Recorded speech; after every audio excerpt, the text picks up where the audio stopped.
My name is Anoush Final, and this is video number 3.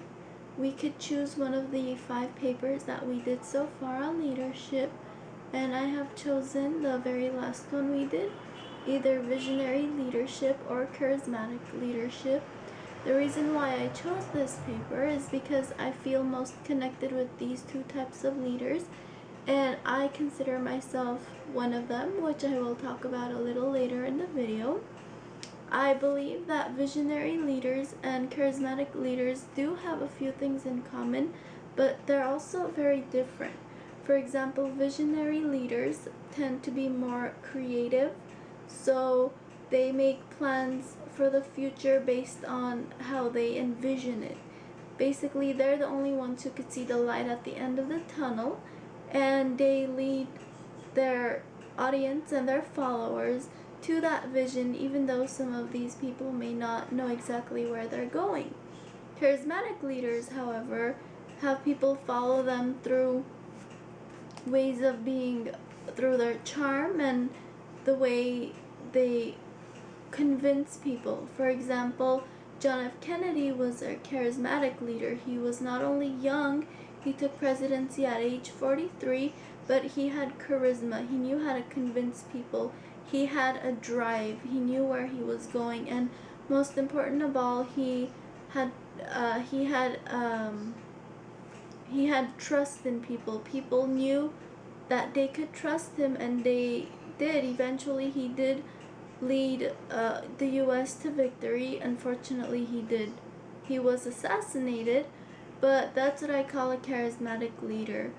Now, for myself, I classify myself more of a visionary leader. I think I'm a visionary leader because I am creative, number one, and characteristics like being a little bit more strict and wanting things to be just exactly how I plan them out. I think that's why I think I'm visionary. Now, some people might say I'm charismatic, some people might say I'm not a leader at all, but I believe that I'm a visionary leader because I like to set forth goals and I like to go for those goals. I don't look at the past, I don't look at the present. The only time I will ever reference the past is for experience and to see where there were problems so that I can fix it and go from there. At work, people do see me as a visionary leader, I have been told, and as a supervisor, I have to be a visionary leader. And a little bit more, charismatic leaders have a lot more energy. Visionary leaders have energy too, but it's a different type of energy. Charismatic leaders are also very charming. They attract people. People trust them. They believe in them just because of the charisma they have. It's a little bit harder for visionary people to attract people because they have to really convince them and they have to really explain to people what their visions are, as opposed to charismatic leaders where they have people's attention right when they start. And that's a very important part of being a charismatic leader, is if you can capture your audience at your first impression. First impression in leadership is very, very important, and that it comes easy for a charismatic leader. And for all other types of leaders, we really have to work for it. I say we because I know I'm not a charismatic leader. But my sister, I would say, is a charismatic leader, however. And a little bit more on the paper. Charisma does have a lot to do with leadership and vision also. In conclusion, visionary leaders and charismatic leaders are very different from one another, even though they do have similarities, but they do have great differences.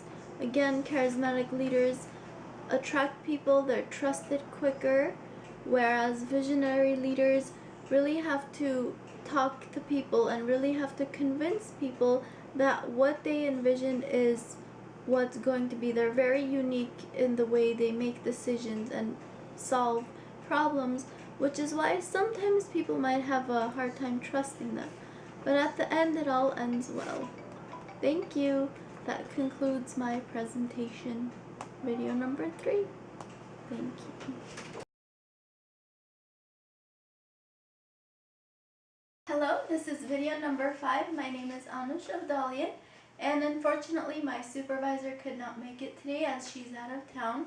I will be interviewing Edita. She's my sister and she's a supervisor at the City of Glendale.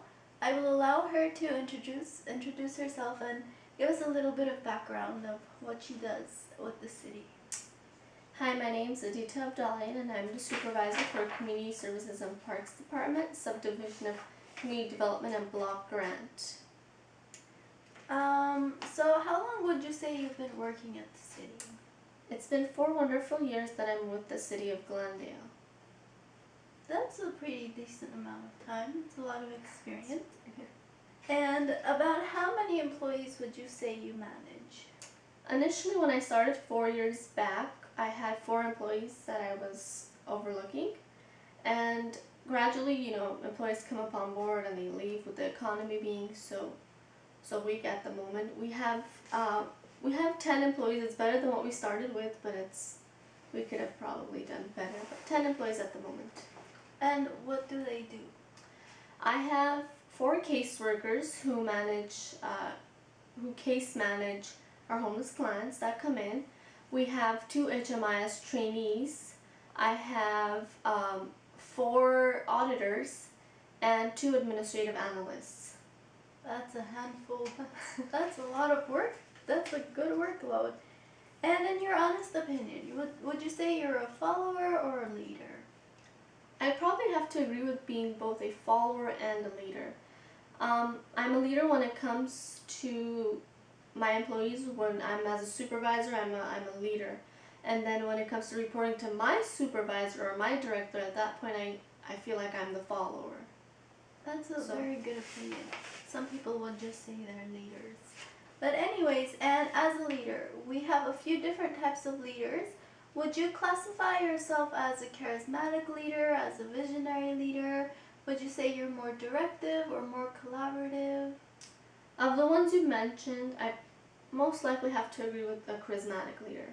I believe charisma comes with charm, and what I've been told based off the presentations that I've been giving, I have charm. I'm capable of bringing in the group. I can capture the attention of all my my group members. So charismatic leader is the one I'd have to go with. That's funny because I also said I'm charismatic. And I've been reading this book. It's called 7 Habits of Highly Effective People. I know you've seen it around the house. And the most interesting habit I found through the book was habit number 5. And what habit number 5 basically states is to seek first to understand, then to be understood. What's your opinion on that? Seek first to understand, then to be understood. That's actually a very deep, yet it's a very strong line. I'm not sure if it's a line or if it's a quote. Like a statement. It's a statement. It's a very strong statement, and here's why. When a staff member walks into my office, it's very important for me to understand them prior to giving them direction on where to go from that point on. If I don't listen to them, if I don't have the communication skills, I don't think I'd be able to provide them the correct instructions to take in order to have a successful ending, a successful result in the end. Well, thank you. Thank you for your time. Thank you for your introduction. And what I will basically do is just summarize what we just went through. So the interview was with Edita Abdalian. She currently is a supervisor at the City of Glendale Community and Development Community Services and Parks. Oh, Community Services and Parks. And what I found most interesting from this interview was the fact that we need to be good listeners in order to communicate successfully and in order to cater to the needs of the person in front of us. And I do believe that does connect with habit number 5. Seek to be, because it is all about you understanding. When you understand, you're able to teach someone else. Very true. And thank you. Thank you. This was an amazing class. Great course. Thank you, Mr. Zelinsky. And this concludes my video. Thank you.